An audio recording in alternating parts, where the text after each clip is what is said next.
Boa noite, pessoal. Vamos começar, né? Como a gente já havia combinado, né? 6h05, já passou aqui uns minutinhos. Vamos lá. Bom, vou compartilhar aqui com vocês, né, o material aqui dos episódios, na verdade, do episódio de hoje. Agradeço mais uma vez aí a audiência de vocês, aí, a participação. Nesse quarto episódio, que, na minha opinião, ele é um episódio que ele vem numa sequência dessa nossa série, e pode nos ajudar a mudar mais o nosso mindset de pensar ideias criativas e essas ideias elas realmente poderem ser executadas, gerarem realmente resultado, né? Dizem que inovação é a junção da ideia com sua implementação. Não adianta a gente pensar muito em ideia e não saber como implementar, como entregar, tá? E aí, no final, eu vou tentar, hoje não ser muito teórico, eu vou deixar um pouco da prática desse assunto para a gente discutir no grupo todo, como um todo, tá? E aí a gente vai tentar trazer um pouco para a prática esse nosso episódio.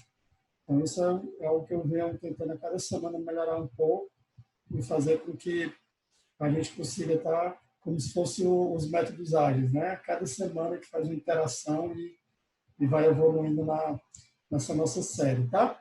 Vou compartilhar aqui o material com vocês e depois amanhã eu disponibilizo. Deixa eu colocar aqui para a gente visualizar, tá?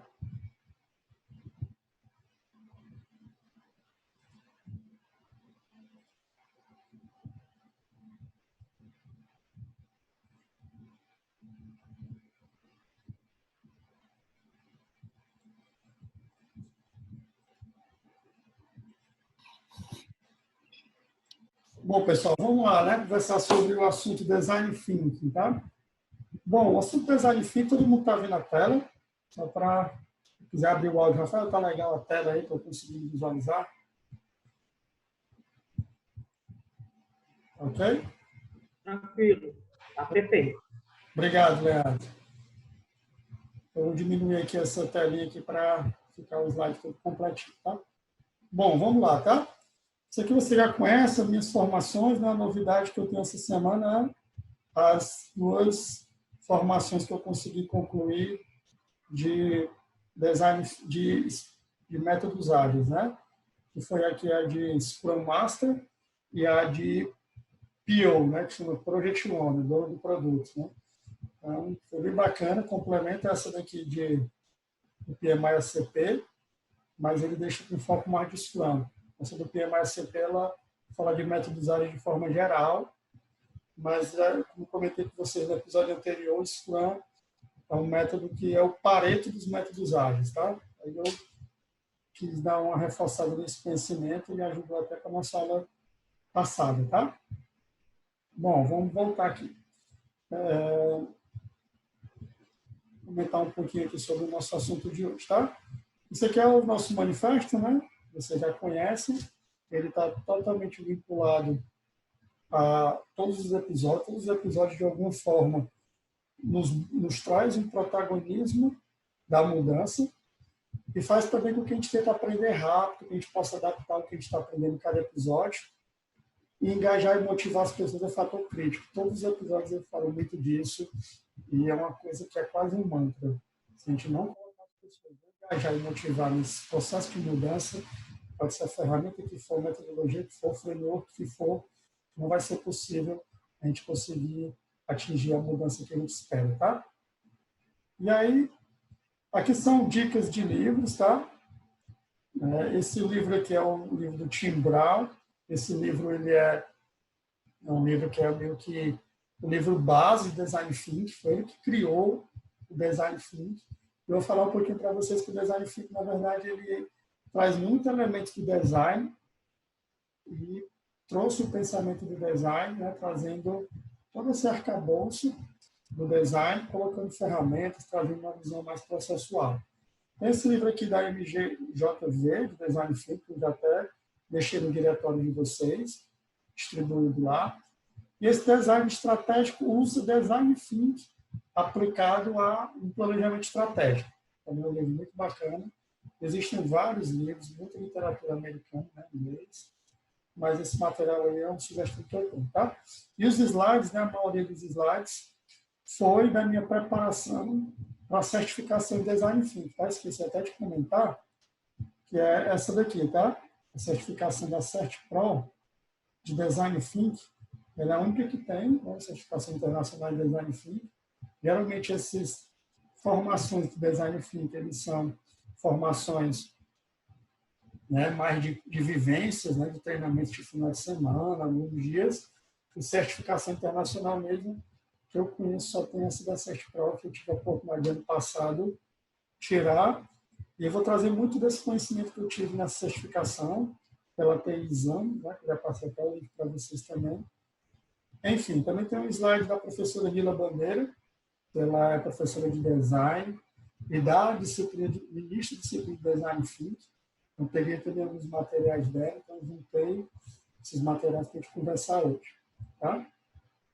Bom, então, o que é design? Tá? O que é design? Há um pensamento atrás do design, antes de a gente entrar no foco do Design Thinking.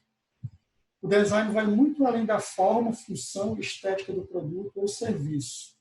Muitas vezes a gente olha para o design daquele carro moderno, aquelas curvas do carro, aquela luz, aquele design do interior, né? Mas o design ele vai muito mais do que só a parte estética, do que a forma. Tá? Ele também tem muito a ver com o significado que o cliente dá para o produto ou serviço. Ou seja, o design vai muito também pela forma com que o cliente gera o significado daquilo. O design tem a ver com projetar soluções para as pessoas. Então, não adianta a gente fazer algo extremamente bonito de design, se muitas vezes não vai ter uma utilidade, não vai ter uma experiência, não vai ser utilizado. Então, o design ele é muito criado, né? Os designers, né? Que faz todas as artes, criações, essa formação que tem de graduação de pós, são pessoas que têm muita criatividade, né? Que é algo que vem com design thinking, para projetar soluções para as pessoas, quer seja com marketing, quer seja com a questão visual de dentro de uma organização, quer seja o interior das nossas residências, coisas que são úteis, né, para todos nós, tá? E aí, conforme o Steve Jobs, né, todo mundo conhece, né, fundador da Apple, uma das empresas mais bem-sucedidas de todos os tempos, ele costumava dizer o seguinte: design não é somente o que parece e o que se sente. Design é como funciona. Então, eu tenho um aparelho celular muito bonito, dobrável, né, que o pessoal está desenvolvendo agora.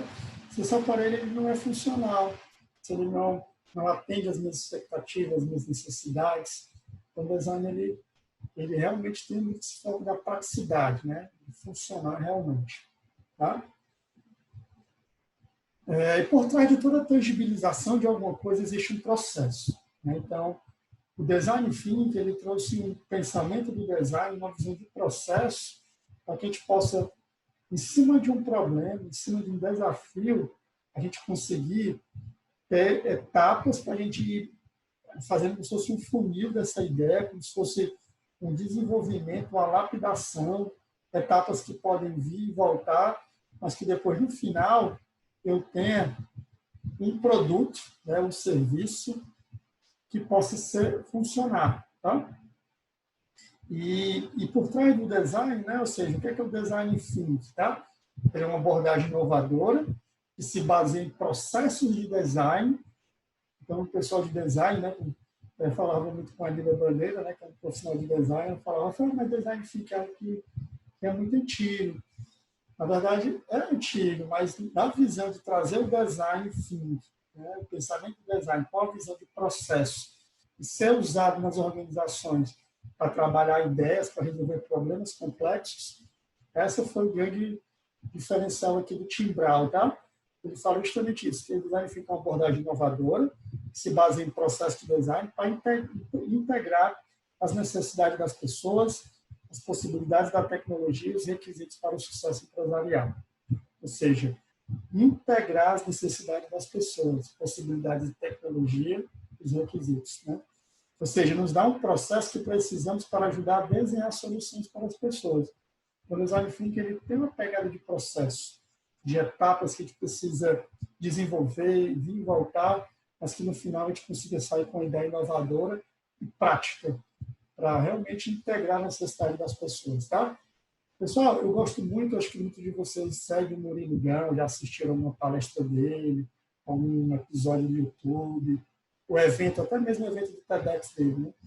Acho muito bacana que ele é um cara muito diferenciado, né? No entendimento do mundo, né? E ele tem uma pegada muito para a criatividade.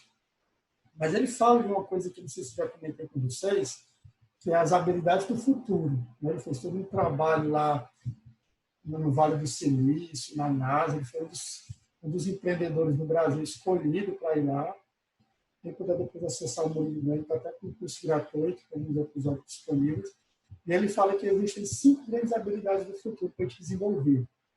A primeira delas, ele fala da habilidade intrapessoal, a inteligência intrapessoal, ou seja, a gente tentar entender os nossos medos, nossos pontos fortes, nossos pontos fracos, o que nos deixa com raiva, trabalhar nossa resiliência, nossa inteligência emocional, nos conhecer. Essa habilidade, muitas vezes as pessoas estudam muito técnicas, estudam muito gestão, muitas metodologias, mas a gente precisa também trabalhar essas habilidades para a gente poder atuar bem na nossa vida pessoal, familiar, empresarial. Essas habilidades são muito voltadas para a gente se autoconhecer. Tem muitos livros bacanas, inclusive os materiais que tem lá no diretório do nosso Google Drive, tem muitos livros de habilidades intrapessoais para a gente se conhecer. Vou colocar um livro lá que eu esqueci, o nome do livro é Como Lidar com a Raiva, né? Que é algo que a gente precisa entender qual é o nosso gatilho de raiva. A gente tem inteligência emocional, onde esse gatilho for disparar, a gente conseguir ter um equilíbrio para poder tomar boas decisões, não nos arrependermos de algumas questões, tá? E aí tem a segunda habilidade que ele fala da interpessoal, que é o relacionamento entre as pessoas, habilidade de liderança, habilidade de conhecer o outro, conhecer o que é que motiva o outro, o que é que engaja a pessoa, tá? Trazer as pessoas para um desafio, para trabalhar indicadores, fazer trabalhos em conjunto, em equipe. Então, muitas vezes, sua habilidade de liderança e de como atuar em equipe. Tá? Ser a segunda habilidade. A terceira que ele fala é da criatividade, que é essa que ele tem curso. E aí o Design Thinking é uma metodologia para trabalhar essa criatividade. A gente vai conversar muito sobre isso. E ele comenta uma coisa bacana sobre criatividade, ele chama de combinatividade. Que a criatividade, na verdade, é uma combinação de várias ideias, de diversas empresas, de experiências, e aí você combina essas ideias e cria uma ideia nova. Então, em vez de chamar de criatividade, ele chama de combinatividade. Né? Muito bacana essa sacação dele, né? Essa visão que ele tem. E aí tem a quarta habilidade, que é a interartificial, essa habilidade de conhecer, por exemplo, né, a inteligência artificial, a automação, coisas que muitas vezes hoje nos deixam com medo. A gente conhecer essas tecnologias aceleradas que hoje estão no nosso meio, em vez de a gente ficar com medo ou ficar contra, a gente entender e trazer ao nosso favor. Possível conhecer um pouco mais a parte técnica. E a quinta é o que nós estamos trabalhando no nosso grupo de entusiastas, que é essa habilidade de aprendizado, do lifelong learning, né? Ou seja, aprendizado para a vida toda. É o que nós estamos trabalhando hoje.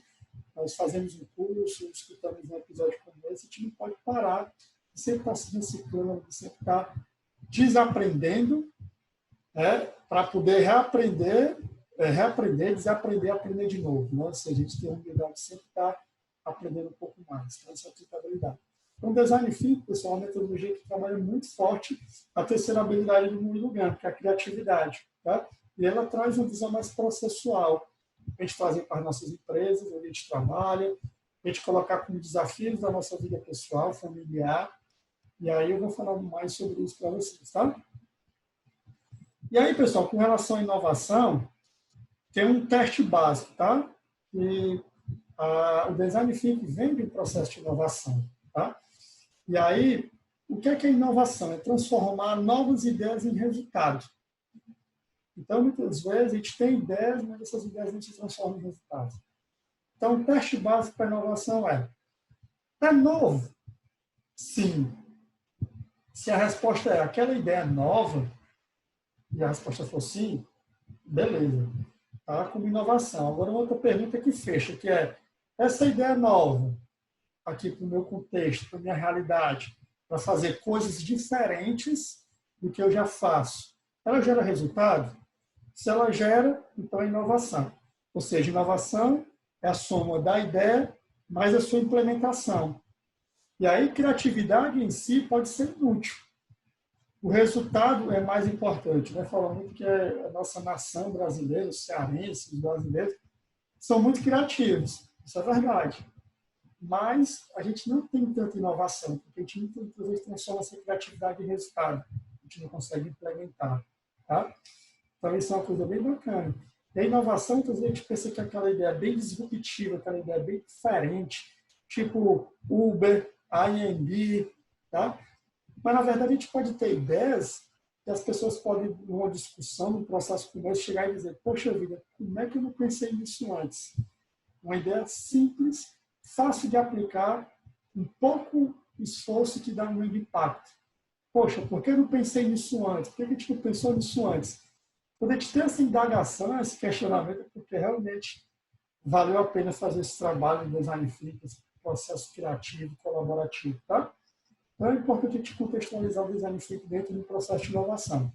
Nas organizações, a gente pode trazer inovações para dentro da organização usando o design thinking, e a gente pode ter a inovação que a gente chama de inovação incremental, aquela inovação que é de melhoria de processo, melhorar alguma coisa do que eu faço, e tem inovação radical. A inovação radical é aquela inovação que nos leva ao pouco chamado oceano azul. É aquela ideia que só a minha empresa tem, ela tem, enfim, o chamado oceano azul são as inovações radicais. A gente tem muito espaço para ter inovações incrementais no nosso dia, na nossa organização, na nossa equipe, no nosso trabalho, e também no nosso dia a dia familiar e pessoal. Tá? Então, a inovação geralmente tem incremental e radical. O processo de design thinking nos ajuda nas duas. Tá? Inclusive, ele nos ajuda a trabalhar melhor uma ideia para chegar numa inovação radical. Mas vamos lá, conversar mais um pouco sobre isso. Então, o design thinking, pessoal, ele ajuda a fazer a conexão entre tecnologia, ou seja, a gente tem uma tecnologia que é execuível, ela é possível de ser implementada, tá? Pessoas, ela é desejável pelas pessoas, existe uma necessidade, e outra, essa ideia é viável, é possível de implementar. Então, quando a gente trabalha design thinking, a gente tenta fazer essa conexão, que é viável, desejável e possível, execuível. Tá? E aí traz o equilíbrio necessário para que a gente consiga uma inovação em um processo colaborativo e interativo. Ou seja, o que a gente falou de Lean Thinking, que foi o primeiro episódio, a gente já estava falando de design thinking de alguma forma. A gente estava falando de trazer as pessoas para poder melhorar os processos, trazer ideias. Né? A gente estava falando de sistema Kanban, nós estávamos tentando organizar um processo, fazer algo diferente. A gente estava falando do terceiro episódio de sprints, né, de metodologias ágeis, mais voltado para o Scrum. Estávamos falando também de um processo colaborativo, interativo e iterativo, ou seja, a gente ir conhecendo, melhorando o produto, realizando entregas de forma incremental e gerando resultado. Tá? Você observa que os episódios estão todos conectados, tá? E aí nós estamos agora no quarto episódio. O quinto também vou fazer uma liga de todos esses quatro que a gente já passou. Enfim, pessoal, o que o design thinking nos ajuda?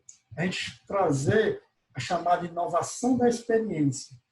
E hoje o pessoal fala muito hoje da experiência do cliente, da jornada do cliente. Então, para isso, a gente precisa combinar, né? Fazer com que seja todos os conjuntos. Né? O negócio, tecnologia e pessoas. Né? Quando eu tenho negócio e pessoas, eu tenho inovação emocional. Quando eu tenho negócio e tecnologias, eu tenho inovação de processo. Está acontecendo muito nas organizações que são inovações relacionadas à automação de processo, inteligência artificial, enfim. E aí nós temos pessoas e tecnologias, nós temos uma inovação funcional. Esse design thinking nos ajuda a combinar essas viabilidades, essas inovações, a chamada inovação da experiência. Principalmente para clientes que trabalham em empresas que trabalham com serviços. Tá? E aí, pessoal, o design thinking nos ajuda, né? Como é que a gente pode fazer o design thinking?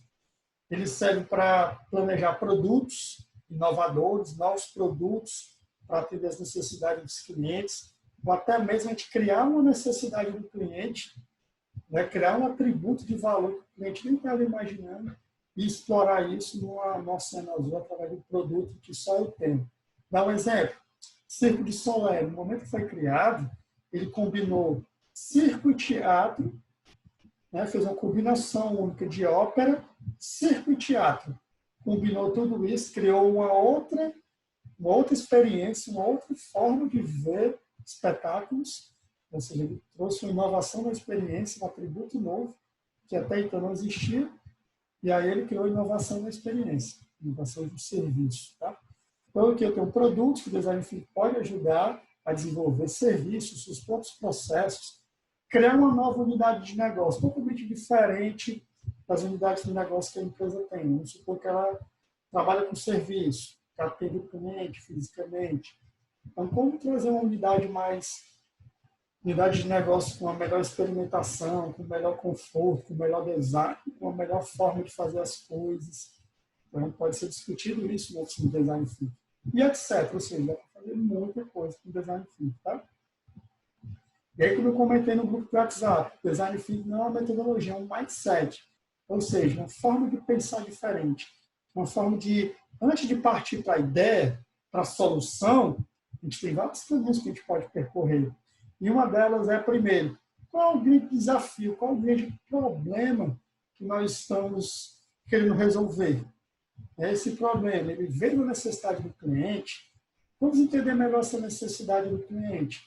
Então, no Design Thinking, a gente começa com um problema, entende o melhor através da empatia, que a gente vai conversar, e a gente reformula o problema e depois pensa numa ideia, traz uma visão de colaboração e tenta fazer essa ideia acontecer, ou seja, virar realmente inovação. Ideia mais implementação. Então, o mindset é uma forma de enxergar o negócio, enxergar problemas e possibilidades de virar grandes soluções. Tá? E ele pode ser aplicado em qualquer área, ajuda a definir e resolver problemas de forma rápida e efetiva, oportunidade de ver o problema a partir de várias perspectivas, encoraja o pensamento inovador e criativo, tá? Há uma necessidade agora de otimizar ou reinventar um negócio, garante que o resultado final atenda os requisitos do cliente e permite expandir o conhecimento sobre o negócio. Então, tudo isso, Design Thinking, nessa justificativa do porquê usar Design Thinking. Tá? E quando o Design Thinking não é aplicado? Quando não se quer inovar, mas apenas otimizar o que já existe, ou seja, eu quero melhorar, fazer uma melhoria pontual. O Design Thinking geralmente mobiliza as pessoas, você precisa dar um foco. Então, geralmente, é interessante o Design Thinking para tentar inovar no processo, na experiência do cliente, fazer algo diferente. Tá? Inovar, quando não se fazer Design Thinking, quando é que não é aplicado? Quando as pessoas da organização são vistas apenas como recursos a serem explorados. A gente trabalha no ambiente empresarial, as pessoas são vistas como recursos, não se dá espaço para as pessoas darem ideias, que acontece no contexto de muitas empresas, inclusive a de vocês, eu tive uma experiência de organizações desse formato. Ou seja, se eu tenho esse contexto, é muito difícil o Design Thinking rodar, porque precisa ter um certo patrocínio da autogestão. Por que eu vou deixar meu colaborador 2 dias numa imersão para trazer uma ideia inovadora para a minha organização? Ou seja, ela tem que enxergar valor nisso, ela tem que saber que muitas vezes as ideias vão vir das pessoas que estão no dia a dia da minha organização. Tá? E também fazer um ambiente de experimentação. Hoje as organizações, quando você fala de risco, a pessoa fica logo com medo. Mas se eu tenho um risco, que ele está sendo uma ideia que está sendo implementada em um ambiente controlável, por que não a gente tentar implementar e fazer feedbacks depois, transformando em produto novo, né? Então, também não é aplicável o Design Thinking quando não se promove colaboração interna entre os departamentos, né? Muitas vezes uma ideia precisa de várias equipes, né? Uma pessoa de cada área. Então, isso é muito bacana porque promove essa integração. Então, se eu tiver um ambiente onde não tem colaboração interna entre os departamentos, vai ser muito difícil usar o Design Thinking. Quando se espera que as pessoas se adaptem à tecnologia e não o contrário. Muitas vezes a gente pensa em muitas ideias, só pensa em automação e inteligência artificial. O pessoal pode surgir várias ideias que não precisam dessas automações, não precisam necessariamente da tecnologia. Tá? E aí tem um caso clássico, você deve ter escutado essa historinha, né, de uma esteira dentro de uma indústria, as caixinhas lá de pasta de dente, você deve ter escutado esse exemplo, as caixinhas de pasta de dente, muitas vezes, no processo de produção, no final, a caixinha às vezes vinha sem a pasta de dente. Daí contrataram uma consultoria, essa consultoria fez toda uma análise de automação, criou um equipamento para poder detectar o peso da caixinha, se a caixinha tivesse um peso de tantas gramas, é porque a pasta de dente não estava dentro. E aí fizeram todo o trabalho, gastaram muita grana com a consultoria, com tecnologia.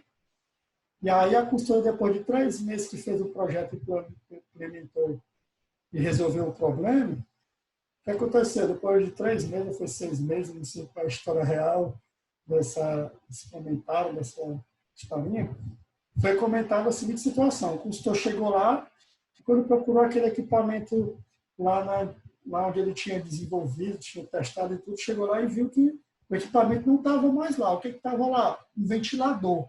Aí perguntaram para o operador lá, o colaborador que estava lá trabalhando na esteira. Cadê aquele equipamento que aqui na consultoria implementou e tudo mais? Aí o cara falou, seu moço, né? Seu consultor, o que aconteceu foi o seguinte, o equipamento quebrou, tentaram entrar em contato com vocês, não conseguiram feedback rápido. Eu vi que tinha um ventilador ali, eu trouxe para cá, eu botei o ventilador numa velocidade que, se a caixinha não tivesse com a pasta, ele derrubava a caixinha. Eu sabia que aquela caixinha estava sem pasta.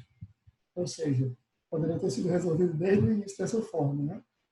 Outra também, né, que essa é mais clássica, também de pasta de dente, que é o momento onde os diretores, né, os executivos da empresa estavam querendo vender mais pasta de dente, e aí a pessoa lá da limpeza estava na sala de reunião, existem várias versões dessa história, né, eu vou contar a minha. Eu já vi mudando. A pessoa da limpeza estava olhando, estava organizando, tragando água, café, e aí escutou o presidente comentando sobre isso com o diretor, como vender mais pasta de dente. Ele levantou a mão, posso dar aqui uma sugestão? Por que a gente não aumenta a boca da saída da pasta?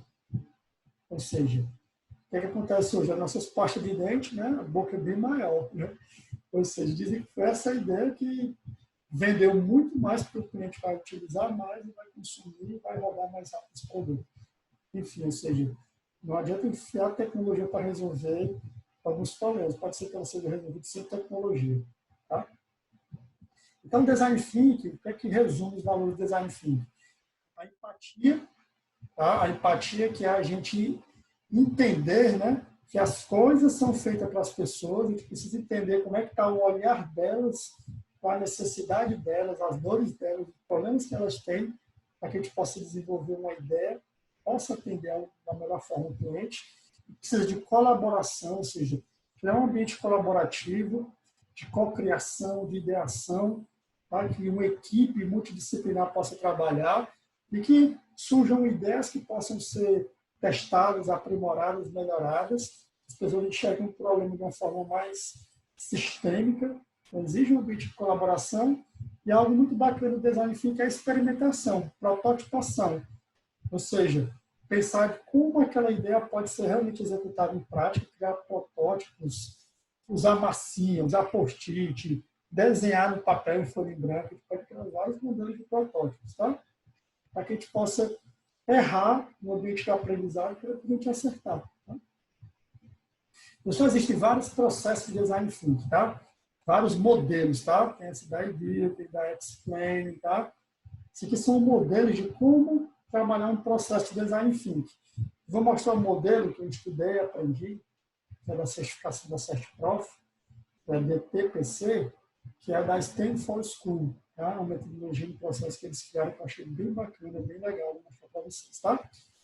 Existe também um livro chamado Design Sprint da Google, não sei se vocês já viram, tiveram a oportunidade de ver, que ele também trabalha um processo de inovação, um processo de design thinking, que ele chama de design sprint, ou seja, sprint do Scrum. Tá? Como é que eles fazem? Eles trabalham, tá, durante 5 dias, eles trabalham 40 horas por semana, deixam as pessoas numa imersão durante 5 dias, e aí cada dia as pessoas passam por etapas para desenvolver uma solução, uma ideia inovadora lá na Google. Então, na segunda-feira, por exemplo, eles entendem qual o desafio, qual o problema que eles vão trabalhar, na terça-feira eles começam a desenhar, na quarta-feira eles começam a decidir, né, que ideias realmente vão ser implementadas, fazer um refinamento. Na quinta eles fazem a prototipação, fazem os testes. Na verdade, foi a prototipação criar como esse produto pode realmente ser utilizado. E na sexta-feira eles fazem os testes, tá? Ou seja, qual a principal vantagem disso? Que a organização tira uma equipe lá durante apenas uma semana para poder fazer logo todo o processo, em vez de criar um mínimo produto viável, ficar testando, passar 2, 3, 6 meses. Ou seja, eles fazem fosse um sprint de uma semana no processo de design thinking, tá? Tem um livro sobre isso, é muito bacana, quem puder ver, eu trouxe isso só para te comentar. No design thinking, pessoal, dentro dessa visão de processo, de como chegar numa ideia até chegar na sua execução, na sua realização, se fala muito do double diamond, ou seja, do duplo diamante, tá? O que é esse duplo diamante? Toda essa fase de construção da ideia e refinamento, ele passa por divergência, que é essa primeira abertura aqui do primeiro diamante, onde chama de divergência, onde as ideias iniciais são discutidas, né? Começa a se discutir qual o problema, qual o nosso desafio, e aí depois vem para essa segunda parte do primeiro diamante, que é a convergência, ou seja, as pessoas começam a refinar realmente o problema, o desafio que a gente precisa atuar. Tá? E aí, entre os dois diamantes, o segundo começa agora o processo de ideação, onde vai começar a desenvolver ideias, aí começa a ter divergência entre aquele grupo de trabalho, e aí é importante entender que é um momento de divergência, as pessoas têm que estar no ambiente colaborativo, possam dar ideias, não sejam podados nesses momentos de divergência. E depois, para fechar, vem a convergência, que já é a prototipação da ideia, o teste, já é trazer a ideia para ser implementada. Tá? Então, chama de duplo diamante. Divergência do problema, entendimento do problema. Abre o segundo diamante, processo de ideação. O segundo, o desenvolvimento dessa ideia, a escolha da ideia, desenvolvimento, prototipação e teste, tá? Bom, é como se fosse isso. O primeiro bloco do diamante é achar o problema certo. Tá? Né? Dizem que o Einstein passava muito tempo para pensar no problema, no momento que ele entendia realmente qual era o problema, a ideia ficava mais fácil, a solução ficava mais fácil. Ou seja, isso é muito bacana, a gente realmente não renegar o desafio, o problema que a gente vai estar trabalhando, tá? Então, para a gente descobrir o problema, achar o problema certo, a gente precisa entender o contexto, tem um briefing do contexto, né? Um briefing que seria informações gerais, e depois a gente refinar e fazer a escrita do problema certo. Quem que já fez graduação, pós-graduação, já fez monografia, tudo parte do problema de pesquisa, né? Então, essa questão é toda da experimentação, a questão científica, tá? É muito importante a gente ter esse entendimento que vale a pena investir no problema certo. E aí começa entre um diamante e outros insights, as necessidades, aí começa a se divergir de novo para pensar nas ideias, depois se escolhe a ideia, ou seja, esse segundo diamante é achar a solução certa, e aí no final do segundo diamante é justamente para a gente convergir, para a gente poder desenvolver a ideia, prototipar e testar, tá? Então, é outra forma da gente ver o nosso diamante. O processo de design thinking pela Stanford School, ele usa muito essa lógica também. Ele usa meio como se fosse por etapas, mas ele não é tão cascateado, não é tão por etapa. Ele tem um momento de vir, voltar, tá? Então, o que é que ele sugere a Stanford School? Que a gente precisa começar com a primeira etapa, que é a empatia, que é entender as necessidades das pessoas, daquela comunidade, enfim. Então, ele precisa definir o problema em cima desse entendimento, é como se fosse aquele primeiro diamante. Depois a gente começa a ideação, que começa a abrir a divergência do segundo diamante, para a gente poder desenvolver essa ideia escolhida depois da divergência, prototipar e testar. Então, trazendo essas grandes etapas aí, grandes ciclos, né, do design thinking, né, grandes fases. O primeiro diamante, justamente para entender o contexto do problema, ou seja, a gente começa com a empatia para entender melhor o desafio, e a gente define o problema. A ideação, ela inicia o segundo, que é o momento que tem a cocriação, tá?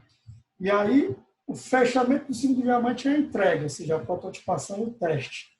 Já termina com algo real, com algo voltado para uma solução propriamente dita, tá?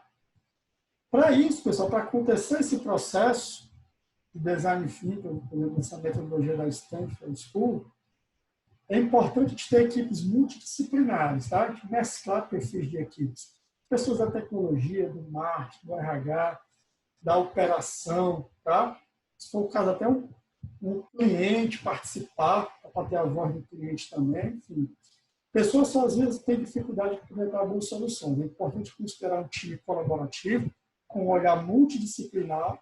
Quanto mais diversificado for o time, melhor. Ou seja, pessoas de mais conhecimentos de várias áreas, diversos perfis de risco, melhor para trabalhar essas oficinas, tá?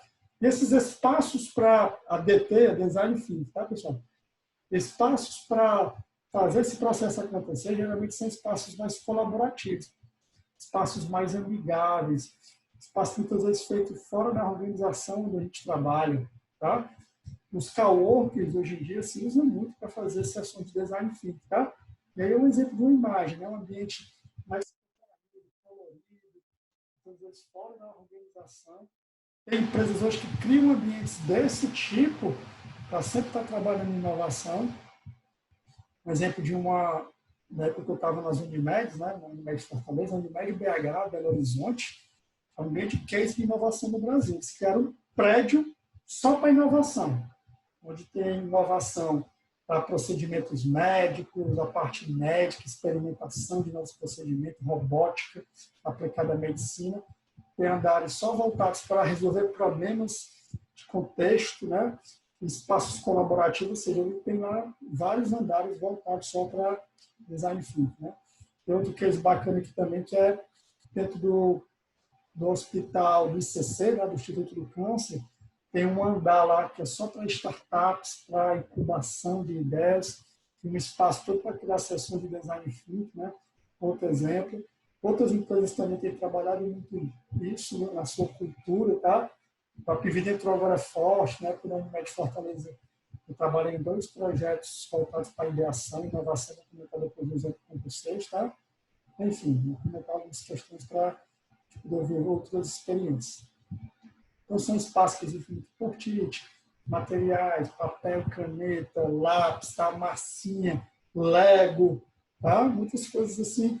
E como se fosse te remeter, pessoal, esses ambientes à nossa fase de criança. Aquela fase que a gente sentava no chão, construía desenhos maravilhosos, ideias fantásticas, e com o tempo a gente vai, acaba que poda muito a nossa criatividade, né? Esses ambientes trazem como se fosse um ambiente de experimentação da infância, que muitas vezes a gente acaba que ao longo do tempo a gente se cobra muito, se enrijece, e não consegue criar um mindset criativo. Então, esses espaços, eles nos trazem essa nostalgia, eles ajudam a gente a estar num clima para trazer novas ideias, tá? A gente fica no chão, em locais assim, bem agradáveis, muitas vezes tem uma música ambiente, enfim, os espaços colaborativos são aconselháveis para sessões de design thinking, tá? E aí, pessoal, um fluxozinho aqui, né? Então, pensando assim nas etapas do design thinking, né, é importante a gente ter um setup, a gente começar os processos, que seria, né, pensando numa atividade prática. A gente agora daqui a pouco vai fazer uma sessão de design thinking, tá, pessoal? Isso aqui é a ideia de hoje, fazer um pouco de prática, tá? Daqui a uns minutinhos eu termino e a gente faz essa prática.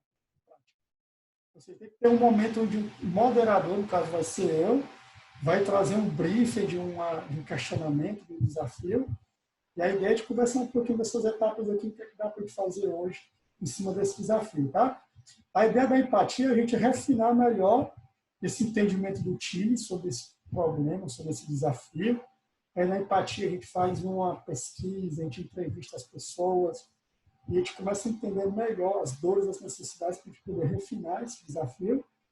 E aí esse desafio refinado é nessa fase de definir, onde a gente vai, depois da empatia, reformular o problema. A ideação, o momento que a gente pensa em ideias, atuar nesse problema, e aí começa aquela divergência, né? e aí a gente começa depois a convergir na prototipação dos testes, tá? E, pessoal, tudo de forma simples, tá? A gente pensa, esse processo é tão complicado, cheio de etapas. Na verdade, são etapas só para nos ajudar no linha de pensamento, mas essas etapas, deixa eu ver aqui se aparece, elas podem voltar, tá? No momento da ideação, eu posso voltar e redefinir o meu problema, tá? Na prototipação, eu posso voltar e redefinir a ideia. No teste, eu posso voltar lá para o meu problema, ou para a ideia, ou para a prototipação. Então, esses ciclos aí, eles podem estar voltando também, tá? E aí nós temos algumas ferramentas que a gente pode usar em cada uma dessas fases, que podem nos ajudar a tirar essas ideias, né, no time multidisciplinar, e fazê-las acontecer, tá? Vou falar um pouquinho dessas técnicas e ferramentas, tá? Existem várias ferramentas. Aqui são algumas técnicas, tá? E aí é para cada fase, né? Empatia, né? Que são as fases de design thinking, prototipação, ideação, definir o problema, empatia, o I a ideação, P a prototipação e T a teste, tá? E aqui são as técnicas mais poderosas, né? Existem várias. Entrevista, laboratório, os 5 porquês, vários métodos, tá? Para cada um, então até tem uma sugestão aqui também. Eu vou comentar um pouco da minha experiência dessas ferramentas nessas fases, tá? Depois comentar um exemplo prático das minhas vivências e depois trazer para a realidade da gente aqui, para a gente discutir um pouquinho sobre isso. E só contextualizando para vocês, essa série de entusiastas da mudança, na verdade, foi como se fosse um processo de design thinking que eu criei e depois compartilhei com minha esposa, com pessoas da área de marketing digital, a Thaís que me ajuda nesse trabalho. Enfim, foi um momento que eu rodei, pensei num problema, como continuar tendo contato com os alunos nessa fase de pandemia, já que não vai estar tendo contato presencial, em vez de ser só um contato de grupo WhatsApp, como eu posso transmitir conhecimento, alguma aprendizagem, alguma experiência, ter troca com os alunos nessa fase de pandemia. E aí foi que surgiu essa ideia de criar a série Entusiastas da Mudança. Ou seja, eu fiz muitas formações, muitas certificações, por que não compartilhar esse conhecimento com pessoas que talvez não tenham tido essa oportunidade de conhecer essa temática, trazer para a sua realidade, e eu trazer um pouco da minha vivência e aprender com vocês também. Então, foi nesse intuito que eu criei essa série, ou seja, eu estou trazendo esse mindset criativo de design thinking, tentando trazer para a prática. Tá? Agora, falando um pouquinho de ferramentas, tá? Então, pensando aqui na primeira etapa, briefing do problema. O que seria isso? É o desafio. Como podemos fazer com que nossos clientes voltem a comprar mais e que novos clientes sejam atraídos? Vocês observam que esse desafio, pode ser por uma equipe multidisciplinar, então é um desafio assim, muito abrangente, né? Clientes voltem a comprar e novos clientes sejam atraídos, ou seja, como se fosse crescer receitas, né? E aí, o briefing é mais para dar aquela entrada no input do processo de design thinking. Aí eu coloco essa observação, o desafio precisa ser desconstruído. É justamente depois da empatia, que é a próxima etapa, né, que é a primeira etapa pós-briefing, é a etapa de definir. No briefing é interessante a gente entender, e aí usar uma ferramenta como essa, que é a matriz de stakeholders, ou seja, quem são as partes interessadas que vão ser impactadas por que impactam esse problema, ou que as ideias podem impactar essas pessoas, né? Ou seja, o cliente, com certeza, ele é um grande stakeholder desse desafio que a gente falou aí de novas vendas, né? Fornecedores vão ser impactados, se for empresa de e-commerce, né, comercial, enfim. Os próprios colaboradores da empresa vão ser impactados também. Quem são esses stakeholders, tá? E a gente bota aqui o nível de relevância. Tem mais influência e relevância, a gente pode criar um post-it e botar em cada um deles. E quanto mais influência e relevância, a gente bota mais para o centro. Quanto menos influência e relevância, a gente bota mais para o lado. A gente pode, inclusive, botar as dores do cliente também. Pode aproveitar essa ferramenta e colocar aqui nessa parte externa quais são os stakeholders e quais são as suas dores. Né? Geralmente eu uso a matriz de stakeholders junto com dores, tá? Isso ajuda a entender um pouquinho mais do problema. E aí nós vamos para a empatia. Na empatia, a gente vai trabalhar a observação, vamos trabalhar o envolvimento, a interação com as pessoas, ouvir, observação, a gente vai ver. Quem lembra aqui que eu falei de ir para o Gemba, lá no episódio 1? O episódio 1 fala do Lean Thinking, pensamento Lean. A gente buscar melhorias do nosso processo, a gente precisa ver como é que as coisas estão acontecendo. É justamente a observação, é o Gemba, ver o que está acontecendo. O envolvimento é ouvir as pessoas, entrevistar, conversar. E a imersão é vestir o sapato do seu usuário, né? É usar a roupa do usuário, é fazer uma experimentação como se fosse o usuário. Então, isso é a imersão. Então, a empatia trabalha esses 3 prismas, tá? E aí a gente pode, em cima desse problema, né, que a gente está discutindo, o que é que a gente tem de certeza sobre esse problema, o que é que a gente tem de suposições, o que é que a gente tem de dúvidas, tá? A chamada matriz CSD, certeza, suposições e dúvidas. Essa matriz nos ajuda a entender melhor o problema. Ou seja, desse problema, o que a gente tem certeza sobre ele, o que a gente supõe, o que é que a gente tem de dúvida. Então, essa matriz nos ajuda a trabalhar outras ferramentas, como, por exemplo, a necessidade de, se eu tenho muitas dúvidas e suposições, eu preciso ir para a observação, eu preciso ir para essa parte que a gente acabou de falar, né? A gente precisa ouvir, a gente precisa entrevistar, a gente precisa fazer a imersão. Então, quanto mais suposições e dúvidas, mais necessita a gente criar um modelinho de entrevistas. A gente vai ver quais são as pessoas, perfil das pessoas, dos stakeholders que nós vamos entrevistar, como nós vamos entrevistar, onde e quais são os temas e as perguntas, tá? Eu tenho um exemplozinho de roteiro de entrevista. Tem o chamado Safari, esse processo de empatia, que a gente faz uma investigação mesmo, exploração. A gente vai definir, como se fosse o Gemba, né? A gente vai no local, a gente vai discutir qual é o foco da nossa observação, tá? Quem são os atores principais que nós estamos observando, as atividades principais, o que está acontecendo no ambiente físico. E aí, disso daqui, desse quadro, a gente levanta pontos fortes, pontos negativos, e aí, com isso, já nos traz alguns insights, algumas ideias. Então, é chamado de safari, como se fosse um safari da África. A gente vai ver os leões, vamos ver os elefantes, vamos realmente para o Gemba, tá? A gente pode depois construir o chamado persona, também nessa fase de empatia, que seria um nome, né? Para esse desafio de um cliente, eu vou dizer, o cliente vai se chamar Beltrando, e quais são os dados demográficos, a gente vai criar um personagem, né? A pessoa vai criar um personagem. Quais são as características físicas, psicológicas, quais são as suas influências, objetivos, ambições, tá? Qual a sua faixa etária, quais são as suas dores. Então, essa fase da persona, criando personas que podem nos ajudar a entender melhor o cliente. A gente pode trazer uma ideia voltada para a sua necessidade, tá? E aí, para fortalecer essa persona, se usa muito o chamado mapa de empatia, que é um dos mais conhecidos do Design Thinking, onde a gente começa a ver o que é que essa persona, né? O que é que ela pensa, o que é que ela sente, o que é que ela vê, o que é que ela ouve, o que é que ela fala, o que é que ela faz. Quais são suas dores e suas necessidades. Então, o mapa de empatia, muitas vezes, escolher essa persona, para a gente, nessa persona, a gente tentar rodar todas essas perguntas, né, de pensamento, de escutar, de ver e falar, e criar um entendimento melhor. E aí tudo isso vai nos ajudar a ir para a fase de definir, que é a fase de desconstrução e reenquadramento do problema. E aí, nessa fase, a gente descreve o problema a ser resolvido, que está lá naquele briefing, depois a gente descreve o contexto desse problema, ou seja, tudo que a gente viu na empatia, a gente traz algumas questões que a gente viu, qual a importância de resolver esse problema, ou seja, a gente já fez mapa de empatia, a gente fez entrevista, a gente fez safari. Quem será beneficiado pela nossa solução e quais os fatores econômicos e sociais que moldam esse problema.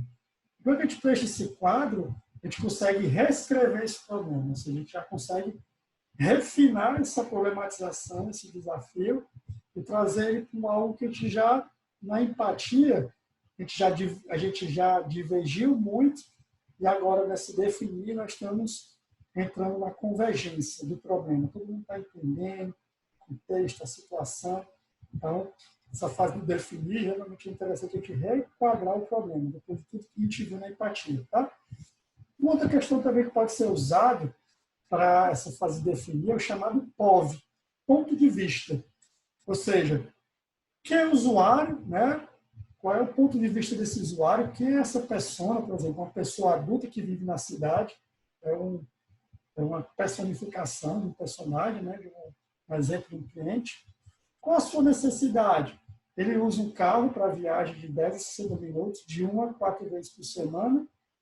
E aí, com isso, eu começo a ter um ponto de vista, quando eu começo a combinar o meu usuário com a necessidade, já começa a ter os primeiros insights nessa fase de definição.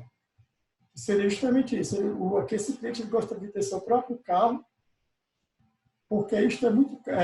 o cliente ele gostaria de não ter seu próprio carro, porque é muito caro se comparado com suas necessidades. Ou seja, ele só usa o carro ali para 1 hora e 1 a 4 vezes por semana. Né? Gostaria de compartilhar o seu carro com outras pessoas. E aí a gente começa, na definição, a gente começa a criar um ponto de vista, chama de POV. A gente junta o usuário, necessidade e alguns insights preliminares. Tá? Ou seja, qual seria o POV dessa situação? Um estudante que vive no campus precisa praticar exercícios físicos por 40 minutos, 3 vezes por semana em casa, porque não tem tempo para academia, não dispõe de recursos financeiros para isso. Que já foi um ponto que não pegou muito esse exemplo aqui do carro, tá? Ele trouxe muito mais para o contexto do estudante, como se fosse uma pequena historinha, um pequeno briefing, mas entendo que esse briefing aqui ele fala do que ele precisa, a gente botou aqui o personagem, o que ele precisa e o porquê, ou seja, a necessidade que vai ser atendida. Tá? Aqui é muito mais interessante, como se fosse uma ideia que as pessoas estão fazendo hoje, que é aquele personal virtual, né, que grava as videoaulas. Então, eu preciso me exercitar 40 minutos uma vez por semana e não tenho tempo para academia e não quero gastar com dinheiro, eu posso ter uma plataforma de streaming, como está acontecendo hoje, aí já existia, para fazer videoaulas já gravadas, onde eu vou fazer aquele exercício observando todos aqueles movimentos. Tá? É um exemplo. E aí vamos agora para a fase de ideação. A ferramenta se chama mapa de experiência, onde eu começo a ver quais são as etapas de experiência daquele cliente, a jornada do cliente. Tá? Eu começo a olhar nessa etapa da jornada, ele está feliz, ele está meio apático, está neutro, ele está triste nessa parte dessa etapa de experiência dele. Eu vou dar um exemplo. Um cliente que vai ser atendido num consultório particular. A jornada do cliente começa desde o momento onde ele recebe a ligação, ele faz a marcação da consulta dele, depois ele chega no estacionamento daquela clínica. Então, tudo isso são etapas. Depois vai para a recepção, depois vai para a sala de espera, depois vai para o médico, depois sai. Essas etapas eu teria como colocar aqui e verificar a descrição das etapas e como é que está a percepção dessas pessoas em cada etapa. E com isso me trazer oportunidade de melhoria nessas etapas. Tá? Também na ideação, depois de tudo isso, né, a fase da empatia, porém não redefinido, a gente pode ter um brainstorm, que é aquela tempestade de ideias, onde as pessoas colocam várias ideias, e nesse momento é interessante encorajar as pessoas para ideias malucas, ideias totalmente fora do normal, e que tenha muita quantidade de ideias. O foco não é muito ainda classificar ideias, não. É jogar o máximo de ideias possíveis, você dá um tempo para as pessoas pensarem dessa forma, não fazer críticas, né? Então, é um momento muito importante. O que você pode usar depois da ideação, dessa parte de brainstorm, é você categorizar essas ideias numa matriz de esforço-impacto, ou seja, será que essa ideia ela tem muito esforço, ou seja, depende de muitas pessoas, depende de tecnologia, de automação, de desenvolvimento, precisa de dinheiro. Se essa ideia precisa de muito dinheiro, de muita gente, de muita tecnologia, essa ideia tem muito esforço. Então, eu coloco aqui na parte de mais esforço. Agora, essa ideia ela me gera grande impacto. Essa ideia vai me gerar um grande resultado. Então, se for um alto impacto, eu coloco aqui, e for baixo impacto, eu coloco aqui. Ou seja, a ideia é que eu posicione as minhas ideias lá no brainstorm em quadrantes.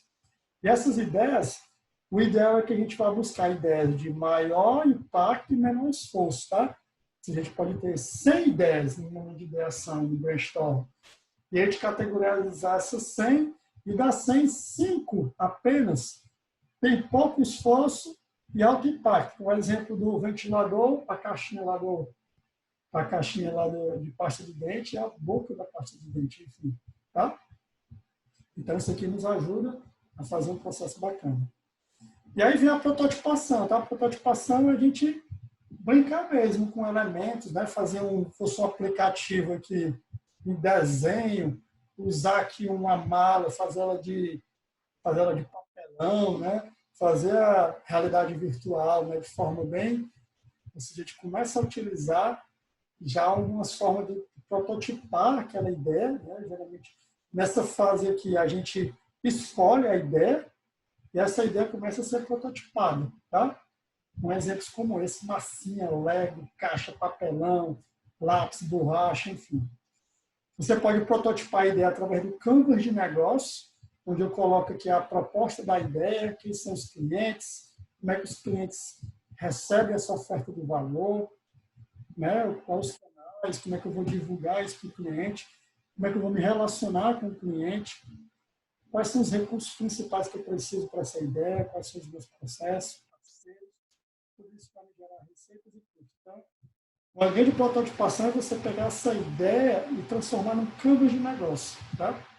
Um outro canvas que pode ir na sequência é o canvas de projeto, onde eu vou transformar essa ideia de negócio num projeto que vai ser implementado logo depois do design thinking. Tá?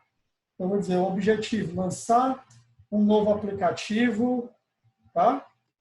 Lançar um passador de slides que tem um temporizador, que crie zoom, que crie holofote, tá? E essa foi a ideia, né, que está lá no negócio. Qual a justificativa, benefícios? Esse é o produto, quais são os requisitos para esse produto, quem são os stakeholders, quais são as premissas e riscos para implantar esse projeto, quem é a equipe que vai me ajudar a implementar, entregas, como é que essas entregas vão acontecer ao longo do tempo, quais são as restrições que a gente precisa ter para esse projeto e o custo. Geralmente, pessoal, as ideias de design thinking se usam muito o próprio Scrum, questão da experimentação. Né? Você cria lá aquela ideia de produto, né? Aquela ideia inovadora, cria algumas funcionalidades e vai trabalhando através de sprints entregando essas funcionalidades. Tá? Você pode, geralmente, design thinking e metodologias ágeis estão muito conectados, tá? Justamente para você estar aprendendo, recebendo feedback do usuário e aperfeiçoando a ideia. E no testar, pessoal, é como se fosse esse caso aí. O teste é um modo interativo que te coloca os protótipos realmente para testar, tá? A gente pode ter um feedback do teste, será que essa solução funciona? Por que ela pode falhar? Recomendações para melhorar essa ideia, esse projeto, de feedback learning, tá? E aí eu posso voltar lá para a minha ideia, refinar a minha ideia, posso voltar para a prototipação, eu posso voltar para o problema, ou seja, essas etapas de design thinking, elas podem estar retornando, elas são interativas, não só sequenciais, tá? E aí, no teste, eu posso avaliar. Eu vou fazer o quê? Eu tenho 3 alternativas do teste, tá? Continuar melhorando o meu protótipo, abandonar a ideia e voltar para as fases anteriores, ou eu dar um salto e transformar a ideia em uma proposta de valor, tá? Pessoal, botar a mão na massa de design thinking, né? Eu fiz um trabalho na época na Unimed de Fortaleza, a gente criou um grupo de pessoas de várias áreas, e a gente rodou uma experimentação de um desafio que era o seguinte: como melhorar a experiência do cliente da Unimed de Fortaleza na época, né? Isso faz uns 2 anos, mais ou menos, 2 ou 3 anos, não me recordo bem. E a gente fez lá no ICC Biolab, um ambiente totalmente disruptivo, com puffs, né? Bem bacana, saiu do local do trabalho. E 50 pessoas toparam participar desse desafio. As pessoas foram divididas em grupos e passaram por todas essas fases de refinar o problema, trabalhar a empatia, fazer entrevista, safari, tá? Começar o brainstorm, escolher a ideia, usar massinha, prototipação, testar, fazer o câmbio de negócio, e terminou um membro do grupo explicando a ideia em 3 minutos, que chama de elevator pitch, é o pitch. Explicar a ideia através de 3 minutinhos, para que como se fosse vender a ideia. Tá?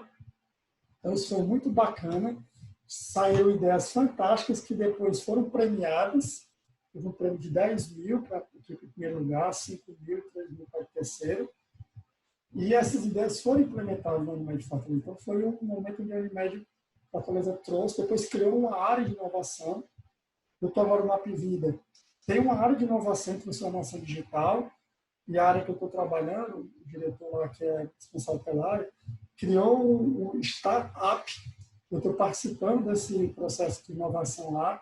Uma das ideias que eu sugeri foi escolhida, e nós estamos fazendo a fase de desenvolvimento da ideia para brevemente colocá-la em prática. Tá? Eu queria trazer aqui uma vivência para vocês, um desafio que a gente discutir aqui uns 10 minutinhos, tá? Para a gente fazer um pouco de prática desse episódio. O desafio é esse, que eu quero fazer isso de vocês para me ajudar. Como melhorar a experiência da série Entusiastas da Mudança para a segunda temporada? Você sabe que nossa primeira temporada vai até 7 episódios, termina no final de maio. E a ideia é que eu tenho a ideia, eu queria discutir com vocês como é que poderia ser essa segunda temporada. Qual seria o foco da segunda temporada? Se seria um foco mais específico? O que é que a gente pode melhorar a experiência dessa nossa série Entusiastas da Mudança para a segunda temporada, tá? Eu queria ouvir um pouquinho, queria discutir um pouquinho com vocês agora, como se fosse um momento de ideação, de brainstorming, como se fosse um pouco da parte prática agora do nosso episódio. Tudo bem? Se vocês puderem ligar a câmera, ligar o áudio, tentar trazer um feedback de vocês que vocês já estão vivenciando, pensar, Rafael, acho que seria bacana na segunda temporada isso. Aqui está sendo um brainstorm como se nós fôssemos uma equipe e vamos fazer uma inovação para a segunda temporada. Leandro, o Silene que está aqui agora, Rose, Ismael, Bernardo, Bruno, Dixon, Laura, Rodrigo, Alberto. Vamos usar uns 10 minutinhos aí para conversar um pouco sobre isso e, de certa forma, me ajudando. Vamos lá? A gente pode começar a aquecer aí um pouco essa fase aí de ideação. Boa noite a todos. Boa noite. Eu queria parabenizar, Rafael, porque assim, são assuntos que eu nunca vi na minha vida. Eu trabalho diretamente com a contabilidade e sempre trabalhei com a parte prática, sempre aquele serviço operacional. Para mim, assim, isso é um divisor de águas, ter entrado nessa pós e ter conhecido a sua pessoa. E o tanto de conhecimento que você tem e que você está passando, isso é tão válido. E me faz pensar muito maior. Algumas coisas assim, eu sempre gostei de uma coisa mais de equipe, de relacionar mais as pessoas, mas aí você trabalha em empresas que, no meu caso, eu trabalhei em empresas que é muito fechado. Quem é o dono, o pessoal não é aberto a novidade. Às vezes você leva uma proposta legal, chega lá é barrado, porque eles querem daquele jeito, porque é o pessoal que manda. Isso para mim é tão diferente escutar. Eu vejo assim tanta coisa que focada nas pessoas, focada no trabalho. O vídeo hoje sobre empatia foi fantástico, porque quantas vezes você não sabe o que a pessoa está passando e até você está passando por um problema e alguém não sabe o que você está passando, né? É muito incrível você se colocar no lado do outro. Como sugestão, assim, para mim é tanta novidade que se continuar nesse ramo, para mim tá perfeito, porque eu só estou adquirindo novas experiências. Para mim está sendo fantástico. Legal, muito obrigado, Luciane, pelo seu feedback, tá? Me encoraja, me dá mais energia ainda para ficar mais engajado e fazer uma segunda temporada. E assim, é mais que a gente discutiu também aqui. Se a gente faz uma segunda temporada, se vocês estão gostando, a temática poderia ser a chave, se fosse, por exemplo, a temporada que muitos de vocês conhecem, né, La Casa de Papel, né? Teve o roubo do banco, que foi 2 temporadas, agora é o roubo de outro banco, né? De outra realidade, né? A terceira e na quarta. Agora a quarta começando, né?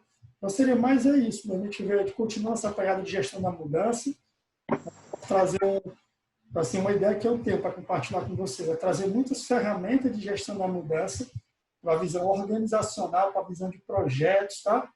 Talvez a gente possa entrar um pouco nessa linha na segunda temporada, mas eu queria ouvir muito de vocês, vocês vão me ajudar a melhorar esse processo realmente de experimentação, Mas vamos lá, Leandro, pode comentar alguma coisa, Ismael. Tenho aqui algumas... Primeiro, falar um pouquinho sobre o tema de hoje. Eu acho que, dentre todos esses que nós já vimos, talvez esse seja o mais desafiador, justamente porque não é apenas você cumprir um processo, né? Acho que o Design Thinking ele trata mais de uma mudança de paradigma, questão do mindset, e como a Lucilene falou, nem toda empresa ela está preparada para essa mudança, né?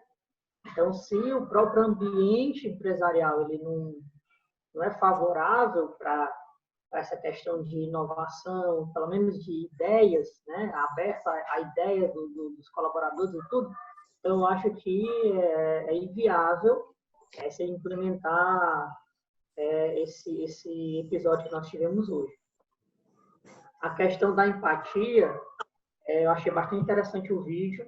Eu lembrei muito tem um livro bem antigo, um livro clássico, que o tema dele é A Pobreza. Ele foi escrito por um escritor italiano que ele era o escritor oficial do Papa João Paulo II. O nome dele é Raniero Cantalamessa. Então, quando ele fala sobre a pobreza, ele diz assim, interessante, ele diz que uma pessoa rica, que ela tem recursos financeiros, ela nunca vai sentir o efeito da pobreza de uma pessoa pobre. Então, se ela tem bastante recurso financeiro, ela é incapaz, teoricamente, de sentir o que uma pessoa pobre sente, a dificuldade de uma pessoa pobre. Mas se essa pessoa rica, né, que tem um recurso financeiro, ela buscar a experiência de sentir com o coração, ela pode sim fazer a experiência de uma pessoa pobre. E aí, com esse sentir com o coração, ele vai ter essa experiência, né, que é a empatia, e aí ela vai se abrir para poder ajudar o próximo. Eu lembrei, quando eu vi o vídeo, e sempre quando eu vejo essa questão de empatia, eu lembro desse episódio desse livro. E a parte da ideia, talvez para a próxima temporada, não sei se seria viável, mas eu acharia bastante interessante um encontro presencial, todos os participantes. A gente montar, sei lá, até mesmo se tiver necessidade de algum custo, a gente ratear em todos os participantes, um co-work, um lugar assim bem descontraído, né? Também que tenha todo esse clima de inovação e tudo. E aí a gente definiria um tema específico e fazer uma breve apresentação e um compartilhamento de ideia entre todos. Eu acho que isso seria bastante interessante. Boa, ótima ideia, obrigado. Você quer comentar alguma coisa, professora Rosa? Quero. Aqui com a gente. Bom, primeiro, boa noite a todos e a todas, né? Eu entrei nesse grupo aí, acho que é o meu segundo episódio, Rafael. Eu assisti o do Scrum, né? E hoje o Design Thinking. Eu gosto muito desse tema, apesar de também não ser tão conhecedora, certo? A minha área é uma área... Eu fiz o doutorado mais em gestão ambiental, e aí a minha experiência toda na área de marketing. Depois passei um tempo fora da área de marketing, aí quando retornando, tem todas essas ferramentas aí. E assim, primeiro, parabéns, né? Eu lhe acompanho, trabalho com você na mesma faculdade, no centro universitário, na Unicef, e acompanho no LinkedIn a sua escalada aí profissional. E é sempre um prazer me ouvir, tá? Eu sou admiradora do seu trabalho. Como professora, né, nesse período, a gente está sendo muito desafiado a se reinventar, como todo mundo, né?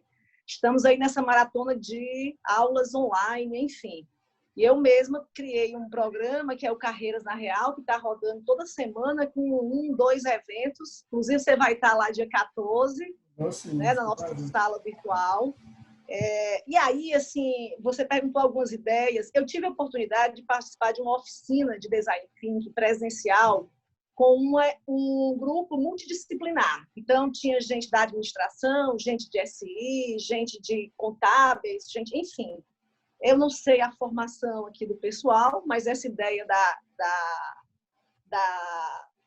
oficina, né? Enfim, desse evento presencial, acho bem interessante, porque é uma troca grande de ideias aí de todo mundo. E se não conseguir fazer presencial, que a gente tenha rodas de conversa, né? Porque eu acho que acaba, por exemplo, esse momento aí dessa cocriação, de todo mundo falar alguma coisa, opiniões, eu acho bem bacana.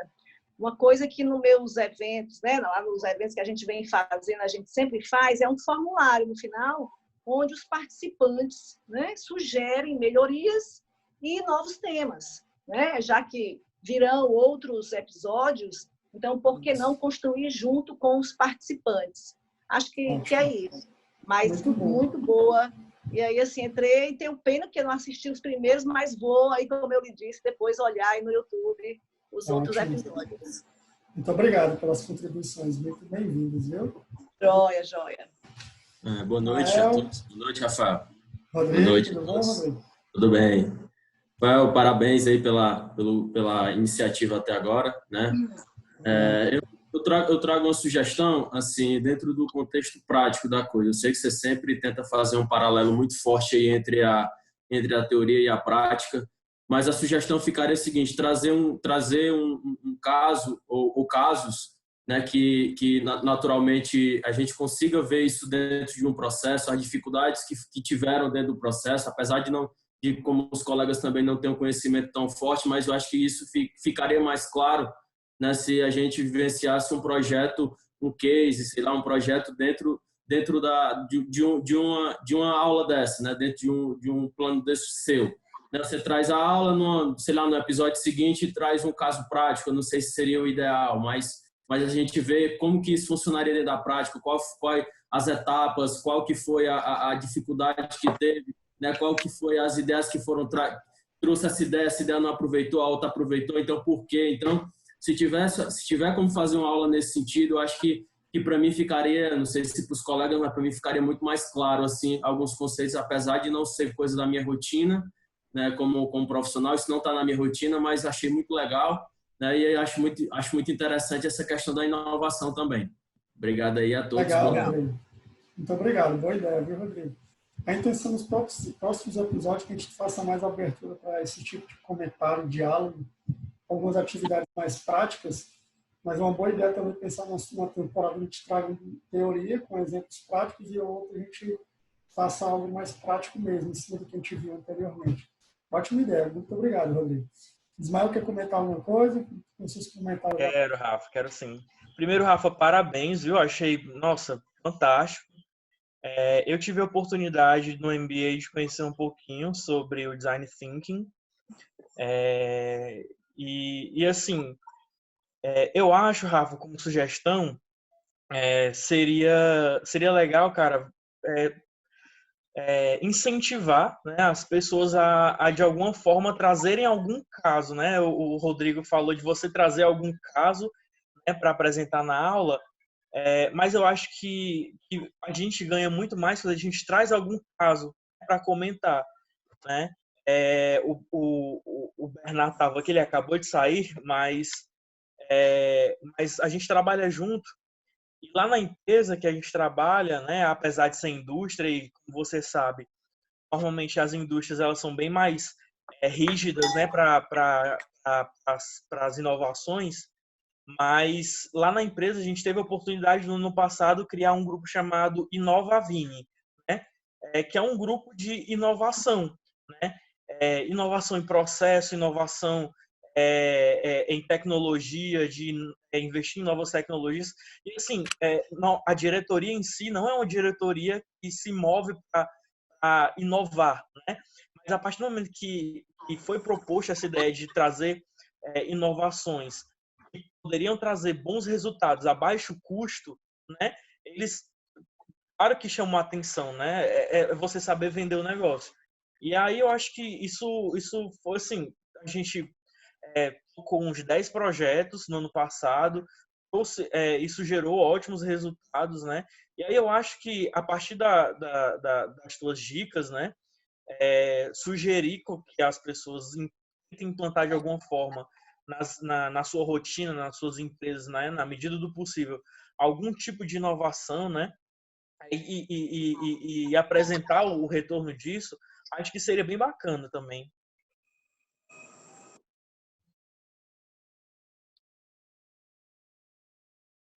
Cortado o áudio, Rafael. Desculpa, esqueci aqui. Muito obrigado, Ismael, pela sua colaboração. Foi bacana as suas ideias. Acho que tem que trazer realmente essa questão mais prática, incentivar vocês a praticar. E a questão do case também, né? Não só eu trazer, mas também trazer os próprios entusiastas da mudança também trazer. Vou pensar em algo desse tipo, vou organizar um pouquinho mais a ideia e depois levo para vocês, tá?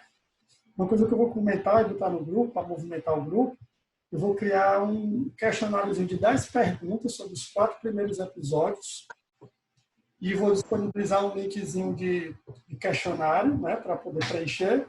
Quem preencher e acertar, né, todas, eu vou sortear um livro de inovação, tá? Eu vou até depois colocar a imagem no grupo. É uma forma de movimentar. E no último episódio, para quem assistir, no final eu vou tentar fazer uma forma de um sorteio. Vai ter um sorteio e uma surpresa no 7º episódio, tá, gente? Tá? Também é uma forma de movimentar um pouco também no nosso grupo. Legal, Rafa. Pessoal, muito obrigado. A gente passou bem um pouco mais do horário, mas acho que foi muito bacana esse momento final com vocês. Nós somos poucos agora no final, mas o que importa é a qualidade, é a vontade de dar feedback, contribuir. Agradeço demais vocês. Durante o próximo episódio e durante o grupo do WhatsApp, vocês têm meu contato também, precisar de mim, tá bom? Valeu, um abraço. Tchau, pessoal. Boa noite a todos. Se cuidem. Boa noite. Até a próxima. Até, se Deus quiser. Tchau, tchau.